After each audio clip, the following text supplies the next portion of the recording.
Hello there, Server17 once again, introducing you to my Mass Effect 3 Insanity Difficulty video walkthrough. This is back on Earth, and this is the start of the final assault. So this is actually a wonderful part of the game, because you can go around this military base and you can talk to everybody that you've brought with you, everybody that you've bonded with and formed a relationship, and are currently supporting you in your final fight against the Reapers. So, expositionally, and for the canon of Mass Effect, this level is one of the best sections.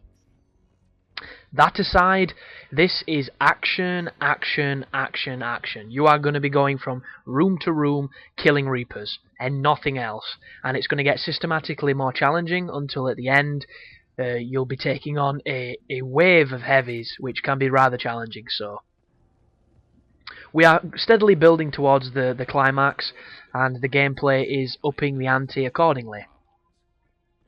So what I'm going to be doing here is I'm going to be moving through these places as quick as I can. You're going to see a couple of crossfades that skip to some of the action, like the turret sequence that you're watching now, which I don't think you can fail. I think it's just an impression that the base is constantly under attack, nothing is safe, and it's an excuse for a strafe run to happen, and various things like that.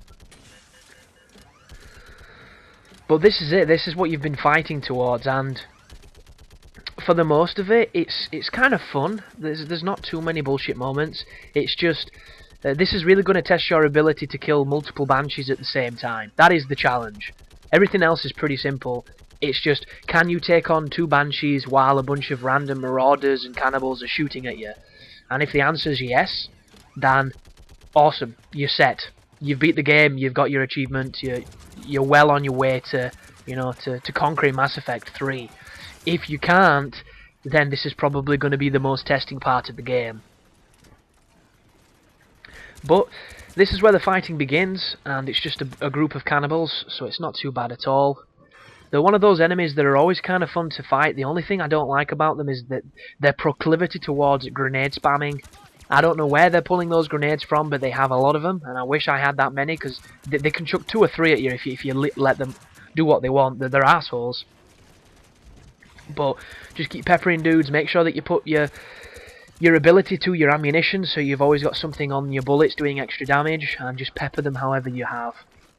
There's a section coming up just after this part where I'm going to be taking down a bunch of brutes, and that actually goes quite funny because I think my team dies and it forces me to do some impromptu strategies, which generally doesn't happen. It didn't happen the first time, but when I was recording it went a little bit rough. But that is the story of Mass Effect, really. And I don't know about y'all, but the more I play Mass Effect 3, the more it makes me want to play Mass Effect 1 and 2 again. And I noticed a lot of my friends were going through those first 2 games, to get them kind of in the mood, to refresh on the Mass Effect fiction. Well, my long-term memory for stuff is pretty amazing at times, so I could remember all the fiction beats that we hit in Mass Effect 1 and 2, so I didn't really have to rekindle the story, but I should have tried to go back and do for the gameplay, because I cannot remember any of the firefights in Mass Effect 1. I've got vivid, memories of immunity being awful, because every enemy could do it on Insane, or on Insanity. And I've got memories of Krogans being bad news, because if you saw a Krogan and you weren't, at a decent enough distance to shoot him 70 times to kill him, he would kill you. And I also remember having ammunition that could knock enemies on their ass and then punching them to death when they were on the floor, which was always funny. But that aside, I don't really remember much of it, so I think I'm going to go back and play them. And it works 2 ways, because if I time it right and my facilities are on better internet, maybe when I've moved out, something like that, I might be able to stream it instead of just capturing it, because that way it does my job for me effectively. But it might just be something I do when I don't record, or I could turn it into a live playthrough. I suppose it all depends on how busy I am, because as a lot of you know, I am coming towards the end of my academic year, and that's when I do have the most time, but it's also when I have the most pressure to try and find a job, so it's kind of a double-sided sword. Which is why if this could somehow turn into something that could financially, keep me stable, it would be amazing, because I would be able to put all my creativity into it, but it's one of those things where an empire does not build itself, so a lot of hard work and a lot of time before I can get to that point. Also, you'll notice I've put every single weapon on my soldier. And I don't recommend doing it actually because it's silly, but the thinking behind it was I was at minus 175% cooldown rate, so my cooldown was about as daft as it gets, and I thought, for the sake of that 25%, which is not that much, I might as well carry an extra few guns. So I put on a submachine gun, which I probably hardly use, and I put on a shotgun that I actually use quite a little bit, because it turns out shotguns against banshees are a really good thing. You just run the risk of her trying to kiss you, and if she does that, you're in trouble. But there's not much... Oh, that is a banshee, speaking of. Brilliant segue. So she's turned up, and she's bad news. She's always bad news. You want to focus on her. And Vega's just died, so this could be the bit when I said went really, really wrong. So right now I put my Scorpion on because I want to try and do as much damage to her as I can. I throw some grenades. Tally's a boss when she wants to be, and she's just been grabbed. And it's not Tally, it's Liara, Chris. Why did you say Tally? Tally died online. Spoiler alert. So now I'm on my own, and there is no point in fighting this thing on your own, because it's just going to be one of those things where the marauders and the cannibals and stuff that are on the other side of the screen, they're going to rush you, and she's going to rush you, and it's going to end badly. So I use the Medigel, which I'm hoping you've upgraded at the Citadel. I did not, so I will only have 3 Medigels for the entire game. And it didn't make much of a difference, if I'm honest. It's just if you're the type of person that wants that safety blanket, it'll definitely help. And I put the shotgun on anyhow, and I think this is the Claymore.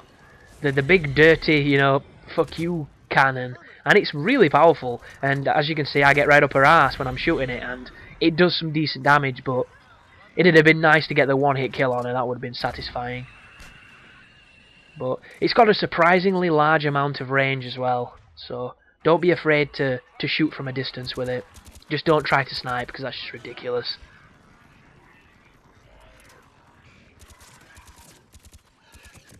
But I apologise if my voice is getting hoarse.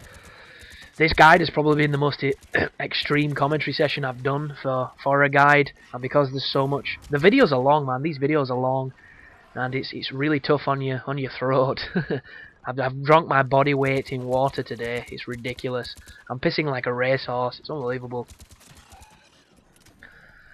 And that's probably why I sound like I've, you know, just given Satan head, and I'm currently spitting out chalk.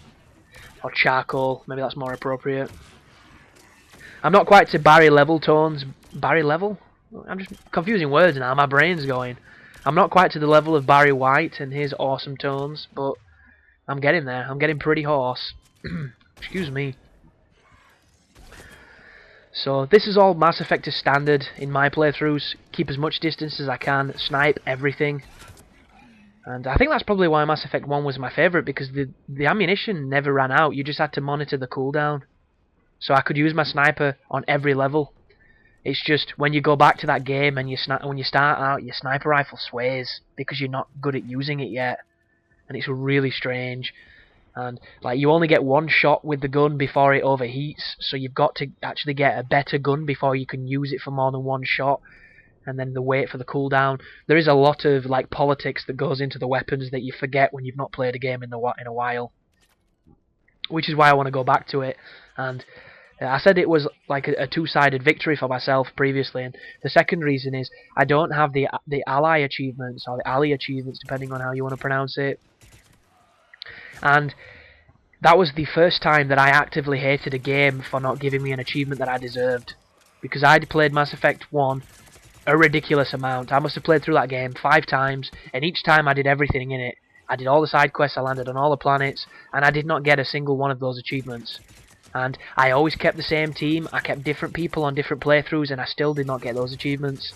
It was just the most broken thing ever. And then I had buddies who played the game, barely did anything, and they got both.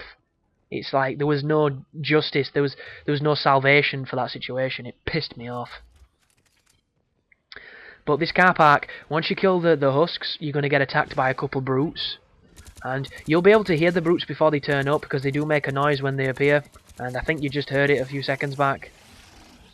And the only reason that this can even be remotely challenging is if the husks give you problems while you're trying to evade the brutes. And this kind of goes a little bit rough because my team dies, but I've played this game a while now. This is my second run through of Insanity, so I'm kind of comfortable with the brutes. Hence why I'm getting up in his face with the shotgun. And it does a lot of damage, I've got to say. As he misses his punch. Or I got lucky, depending on your perspective. Vega's using Carnage, and Carnage strips armor really well. And I don't know what this dude's doing here, because he doesn't seem to have really grasped the concept of, you know, getting around cover to get his prey. And it makes me wonder in the future, will we still be able to exploit AI by running around a piece of cover and playing Ring Around the Roses? Because it doesn't matter how intelligent the AI gets. I mean, it can be on a Halo, it can be on a Fear, it can be on anything. If you have a piece of cover and there's a guy on the other side of it, and if you know, step left or step right, depending on which way they move, you can effectively hide from them forever. It's one of those techniques that everybody's used in their gaming careers, and on some harder difficulties, they're the only way to win. So I wonder if advancements in AI will make that completely, you know, pointless, completely unusable, obsolete. But there goes the brute. There's just a couple more husks to clean up, and we're going to be pushing forward into the apartment blocks of the next section as I get punched by a husk from behind, because the dude's wearing ninja and I couldn't hear out. Or anything, because that's my accent shining through very heavily there, and my dialect. But thanks for watching, people. I'll see you in the next video. I hope the guide's helping, and you take care now.